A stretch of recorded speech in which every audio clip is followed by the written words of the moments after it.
Usred radnog tjedna i radnog dana ekipa portala Javno uputila se u snježnu idilu Samoborskog gorja, daleko od zagrebačke gužve.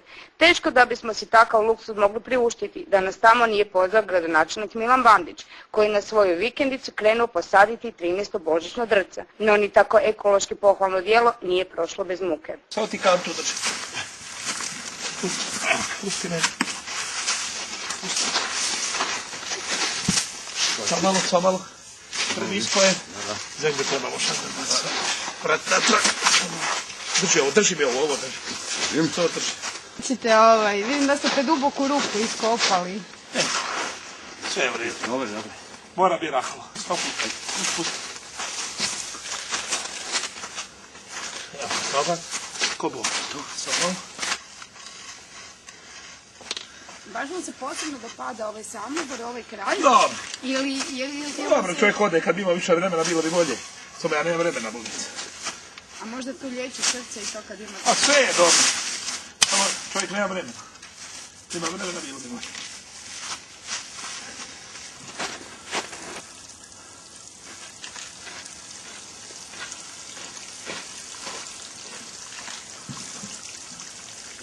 Vikendicu površine 2 puta po 35 kvadrata, u kojoj nije nikada prespavao, Bandić je, kaže, izgradio sam, pa mu je zato i ostalo dosta alata. Ovaj alat je ovdje se radilo 2-3 godine, to se moralo kultivirati, onda su ostala alati. Znate koliki broj lopate imate i grabi? A bilo ih je 15 komada, 15 krampova, 15 lopata. Kaj je bolje, kramp ili lopata? Sve je dobro, grabnji, svega ima, kosilica.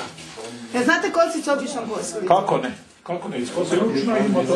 Na gruntu svoje vikendice Bandić proizvodi dobro nam poznati gradonačelnik Komet, a u voćnjaku koji za 10.000 kuna godišnje uređuje netko drugi, Bandić uzgaja kivije i jabuke koje dijeli prijateljima. Drugi pak, na primjer Ivica Todorić, drugima ne daju niti da koriste javno dobro, odnosno cestu koja prolazi kroz njihovo imanje.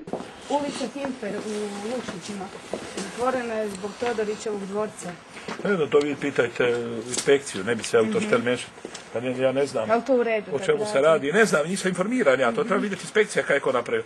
Zakon treba vrijediti za sve isto. I za Todorića, i za mene, i za bilo koga. Posjet Bandićevoj vikendici završili smo u restoranu kod Kuzme, gdje nas je počastio štrukljima, a sreo i prijatelja Olivera Mlakara.